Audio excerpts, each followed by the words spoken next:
Diabetes ang isa sa mga pangunahing sanhi ng pagkamatay ng mga Pinoy. Ano nga ba ang mga dapat nating malaman tungkol sa sakit na ito at paano ito ginagamot? Samahan po ninyo kung alamin ang lahat ng yan. Ako po si Dr. Dex Makalintalang, inyong doctor next door.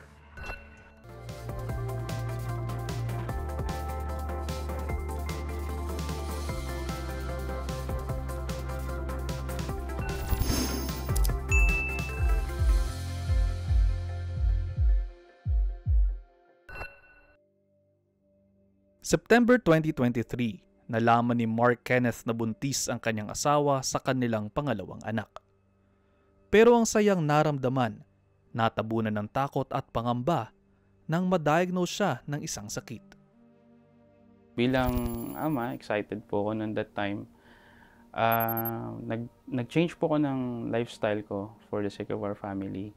Hindi ko lang ina-expect na dahil dun sa lifestyle change ko, nag-change ako ng food intake, nag-exercise, yung mga bisyo ko, tinanggal ko na that time. Dun din nalaman po na may diabetes ako. Na-diagnose ng diabetes type 2 si Mark at unti-unti niyang naramdaman ang mga sintomas. Andun na po yung time na palagi akong ihi ng ihi. Tapos, nagsisimula po mag-blur ang vision ko. Nakita ko rin po na yung mga part ng katawan ko, meron po mga umiitim. Parang nagiging black siya. Right after ko pong kumain is parang feeling ko rin po, pagod na pagod ako. Gusto kong matulog. Tapos, meron na po doon lumabas na parang acidic ako. May mga tumutubo pong excess skin. I don't know what's the proper term po, pero may tumutubo po na mga bumps sa skin ko. Ilang linggo siyang naospital dahil kinakailangang obserbahan. Pero naging kapalit naman ito ang kanyang trabaho bilang call center agent. I'm not doing what I'm supposed to do bilang isang agent. So, tinanggal po nila ako sa kanilang company. Yun po yung start pa lang ng struggle ko that time kasi ano na ang mangyayari sa akin, may sakit ako, and then paano na yung pamilya ko, paano na yung life namin, saan ako kukuha ng panggastos ko. Nung nag-start po ako, limang gamot. So roughly, dun sa 5 gamot po na yun, per day mga nasa 230 pesos yung gastos ko po sa gamot lang. And then when it comes to management ng food, kasi po syempre kailangan natin kumain ng healthy. So, expect mo na in a sense talagang magastos siya. Kung magastos yung bisyo ko dati na na-engage ako sa yosi, sa inom, mas magastos po ito. Dahil sa kanyang sakit, batid ni Mark na malaking pagbabago ang dapat niyang gawin. Kailangang baliin ang mga nakasanayan alang-alang sa kanyang kalusugan. When I was a teenager po talaga, since my dad is working outside of the country, pag umuwi po yun, boxes of chocolates. Tigi-isa po kami ng mga kapatid ko. As in, isang box, kinukonsume lang po namin ng isang buwan. I mean, nung pumasok na po ako sa line ng graveyard, hindi ko siya mabilang. I think, umiinom po ko ng 1.5 na soft drinks, any kind of flavor, any kind of brand. Minsan po umaabot ako ng 3 1.5 sa isang araw. Kasama na po dun sa shift ko. And then we have a store po kasi, so every now and then, dati kuha lang ako ng soft drinks sa ref, inom. Then kuha na soft drinks sa ref, inom. Parang ginagawa ko na siya na yung nagiging tubig ko for the whole day. Aral na rin daw ito sa kanya matapos ding magka-diabetes ang kanyang ama na ikisinawi nito. Yung tatay ko is hindi niya rin talaga, aware ko na talaga yung tamang gagawin. Hindi proper yung information na nag-get niya siguro. That's why hindi niya rin na-manage na maayos yung diabetes niya. But he fight for a long period of time. Hanggang sa na-amputate po siya dahil nasugatan siya. Nag-progress po. Sa datos ng International Diabetes Federation, 7.5% ng mga nakatatandang Pilipino ang nagkakaroon ng diabetes. Katumbas yan ng 4.3 milyong tao.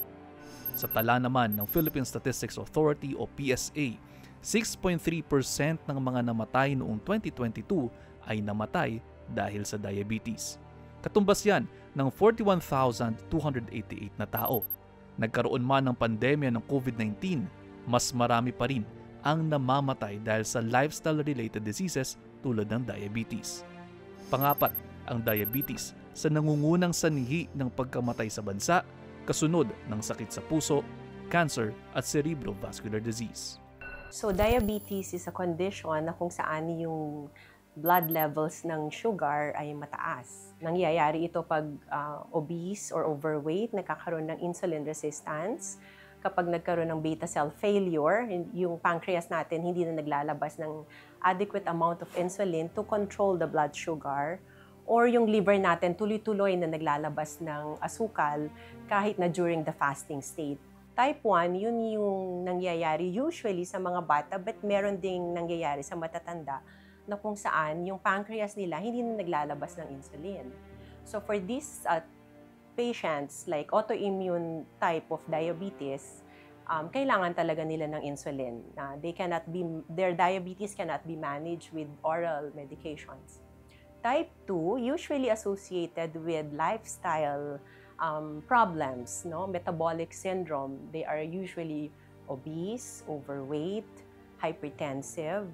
Ito ay nangyayari because mataas yung insulin resistance.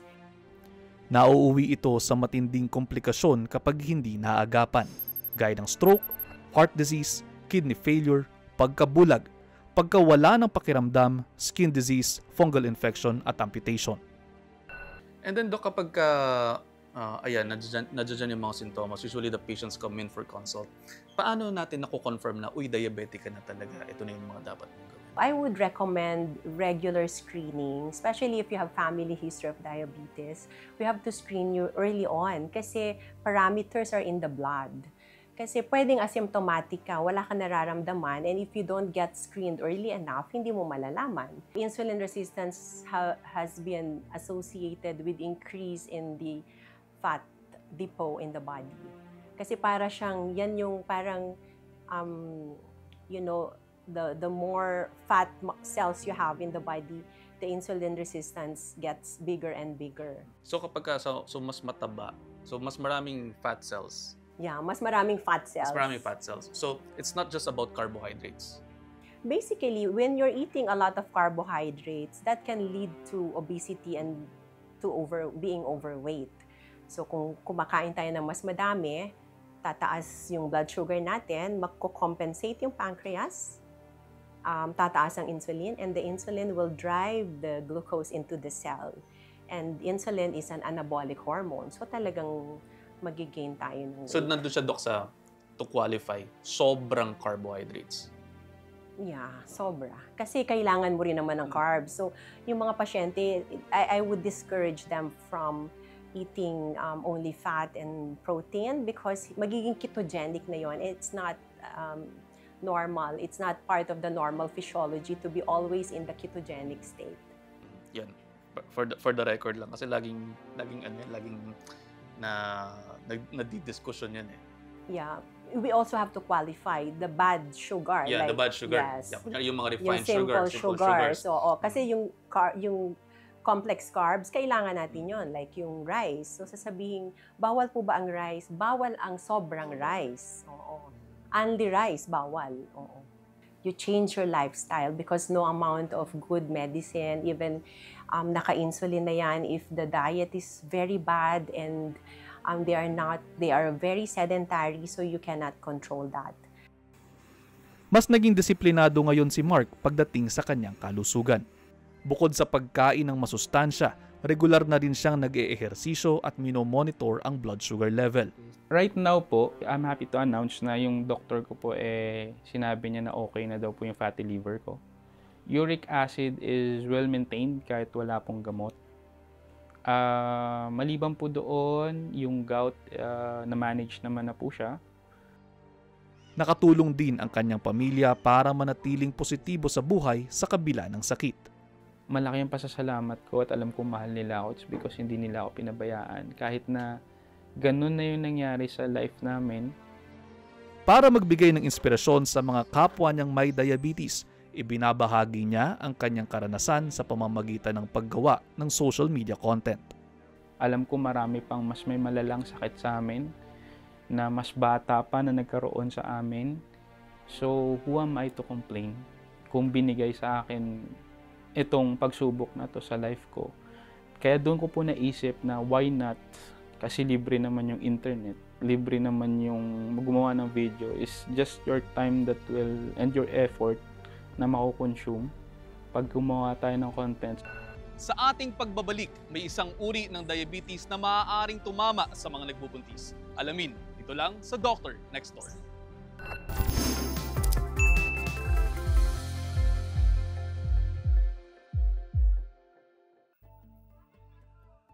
Bukod sa type 1 at type 2, may isa pang uri ng diabetes na tumatama naman sa mga buntis. Yan ang gestational diabetes o GDM. Isa si Grace Ann sa mga nagkaroon nito.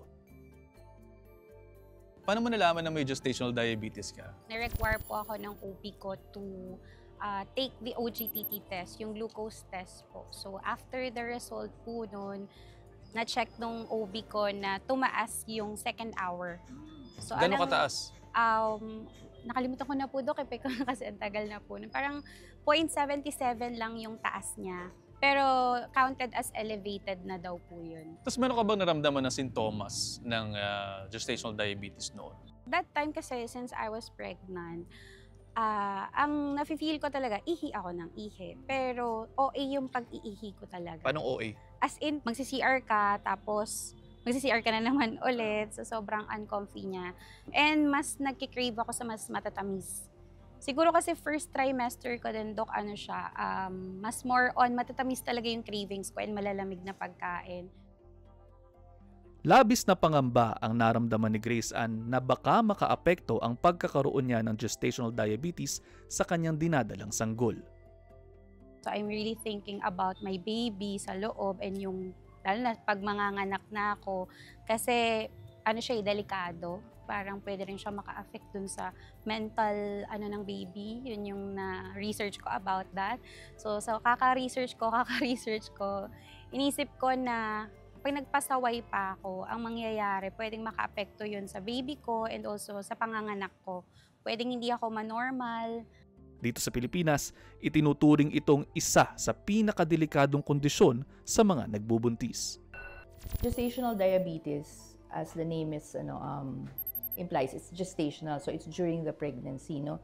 So it is a condition which develops because during pregnancy, yung hormone that comes from the placenta prevents the body from using insulin efficiently, no? So what happens is the glucose builds up, so yung mother, marami siyang circulating na glucose. Sa buong mundo, nasa 15% ng mga nagbubuntis ang nagkakaroon ng gestational diabetes. Kabilang sa mga nagpapataas ng tsansa ng pagkakaroon nito ang pagiging obese o sobra sa timbang, kung may history ng diabetes sa pamilya at ang edad ng isang babaeng nagbubuntis. As women age, there is more possibility na magkakaroon siya ng mga medical complications in her pregnancy. Yun. Maganda if the women can get pregnant a bit earlier dun sa kanilang reproductive years. Pero hindi na kasi ganun yung trend ngayon eh. Usually, di ba, they get, because of the career and all of that, they get so involved in their career. Usually, they get pregnant mga 30s na, early 30s or mid-30s na. Kabilang sa mga sintomas nito ang mabilis na pagtaas ng timbang ng nagbubuntis, mabilis na paglaki ng sanggol sa sinapupunan, pagiging maganang kumain at madalas na pag-ihi. Kapag hindi nagamot, maaari itong magresulta sa komplikasyon sa ina o sa sanggol. The complications for the mother can be usually mga chemical imbalances like low yung calcium niya or low yung magnesium niya, yon. But sa baby talaga yung main or major na mga na-encounter namin problems that like the baby can grow larger than normal. Pwede siya mas malaki than the normal for the age of gestation, for the number of weeks. So that we call that macrosomia. And then the other one naman is polyhydramnios. So, dumadami yung fluid, amniotic fluid ni baby dahil sa dahil sa diabetes ng mother. Usually, we see this, yung mga macrosomia, polyhydramnios, these things that I'm saying, pag uncontrolled yung sugar ng mother. Kaya dapat makontrol yung sugar niya. No? And then, these babies can usually also have hypoglycemia. So, paglabas nila, when they're delivered, sometimes mababa yung blood sugar nila. May mga paraan naman para maiwasang mauwi ito sa komplikasyon. Kung nandun ka sa heavy side, then try as much as you can to have an exercise program before you get pregnant, no? Para at least makatulong ito sa prevention, no? And then yung what we eat, kung ano yung kinakain, that's also important, healthy eating, syempre. Parating tanong ng patient is, pwede ba ako mag-exercise during the pregnancy? Well, ang answer doon is yes, no? Ako, I encourage my patients, especially those who are really on exercise before they get pregnant. Before they got pregnant, talaga nag-exercise. So, sige, go. You can continue doing exercise. So, sometimes, ang nangyayari, because the diet modification doesn't work, the endocrinologist will usually start giving them insulin already. Ang insulin naman, safe siya sa baby. So, kung binigay siya sa mga buntis, ibig sabihin lang na hindi makontrol yung sugar nila ng diet modification. So, that's okay. That's safe for the baby. Hindi naman na kinailangang gumamit ng insulin ni Grace Ann dahil nadaan ito sa diet modification at pagmomonitor niya ng blood sugar gamit ang kanyang glucometer. Ano yung pinaka-diet na ginawa mo? Ano yung changes sa lifestyle na ginawa mo to manage your gestational diabetes? Nag-cut po ako ng rice and then nagpalit na din ako from plain rice, ginawa ko siyang brown rice. Ginawa ko in the morning, hindi na one bread na lang. Or kaya oatmeal. Then, during lunch naman, ang ginagawa ko nun, half brown rice lang. And then, dapat meron dong veggies, merong protein, pero complete meals para din. Hirap man sa pagdadiet, naging disiplinado si Grace Ann at sinunod ang mga payo ng kanyang doktor alang-alang sa kalusugan niya at ng kanyang anak. Takot kasi talaga akong maka-apekto siya sa baby, as in napaparanoid ako. Pero thank God, nung pregnancy ko naman, nagawa ko siya talaga. Yun, na-survive ko. Pero it's a long journey ng pagdadiet and discipline talaga yung kailangan. Pero ayun po, buti naman na nakapanganak ako ng maayos.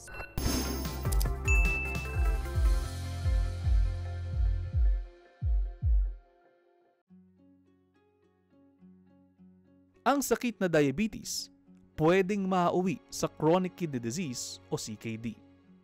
Ang kidneys natin gawa sa milyong-milyong maliliit na filters na kung tawagin ay nephrons. Kapag mataas ang blood sugar ng isang tao, pwede nitong mapinsala ang blood vessels at nephrons sa bato. Kapag nangyari yan, pwede itong mauwi sa CKD. Si Erwin Serafica ng Mandaluyong City, 4 na taon nang may CKD. Meron din siyang diabetes at alta presyon. Nang malaman niyang may CKD siya, nagdulot ito ng pangamba sa kanya. I was really worried about how I'm going to support yung medications for the chronic kidney disease. So during the pandemic, couldn't visit the doctor, couldn't do labs, couldn't visit the hospital. So ano talaga siya, you were really alone in trying to cope with that. Sa kabila ng mga iniindang sakit, hindi kailangang huminto ang mundo ni Erwin. Very supportive yung family. So it's mostly the family that's really supporting, particularly my wife. Kasi siya yung primary caregiver ko eh. So if I'm too sick to do my peritoneal dialysis, she's the one who does it for me. Magastos ang gamutan para sa CKD. Ang presyo ng bawat hemodialysis session aabot ng 2,000 hanggang 7,000 pesos. Ibig sabihin, ang mga pasyenteng mayroong end-stage renal disease gumagastos ng 6,000 hanggang 21,000 pesos kada linggo para mabuhay. Bukod sa gastos, kailangan ding pumunta sa dialysis center linggo-linggo. Pero si Erwin, ibang uri ng dialysis ang pinili. Tinatawag itong peritoneal dialysis na pwede niyang gawin sa bahay lamang. So yung peritoneal dialysis ko, at least hindi ko kailangan i-block off yung 1 day or 2 days ko within the week para lang mag-dialysis ng hemodialysis, which would take you half day. Para mas maunawaan natin ang peritoneal dialysis, ipinaliwanag sa atin yan ng isang nephrologist. Ma'am, ano po ba itong peritoneal dialysis at paano po ba ito sinasagawa? Yeah, so peritoneal dialysis is another form of renal replacement therapy. When you have end-stage kidney disease, you need something that will help your kidney clean your body. The number one is kidney transplantation. That's actually treatment, and that's the preferred one because better survival, better quality of life. You don't have an available donor and you're not ready yet for a kidney transplant, then we advocate for peritoneal dialysis. So what happens there is a patient undergoes a simple procedure wherein a catheter is placed into the abdomen, and then the patient is trained on how to do the peritoneal dialysis at home. So it is a repetitive process. It's a cycle of infusing fluid and then dwelling the peritoneal dialysis fluid and then draining. Ang peritoneum ay isang serous membrane na nakabalot sa loob ng tiyan. Pinoprotektahan nito ang ating mga organs. Mayroon itong 2 layers at nasa pagitan nito ang tinatawag na peritoneal cavity. Sa proseso ng peritoneal dialysis, dito ipinapasok ang cleansing fluid na tinatawag na dialysate sa pamamagitan ng isang catheter tube. Sinisipsip ng fluid na ito ang dumi sa dugo mula sa blood vessels ng abdominal lining. Pagkatapos, dinedrain ito palabas ng katawan. Kailangan ng kaunting ingat kapag gagawin ng peritoneal dialysis. Mahalaga ang kalinisan para iwas impeksyon. Seryosong sakit ang diabetes. Pwede itong mauwi sa iba't ibang mga komplikasyon at pagkamatay kapag hindi naagapan at hindi nagamot.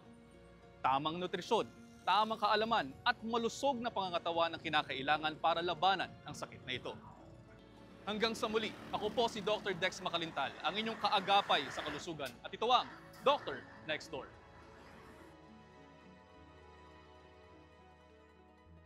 Ang programang ito ay hatid sa inyo ng Nurture Med.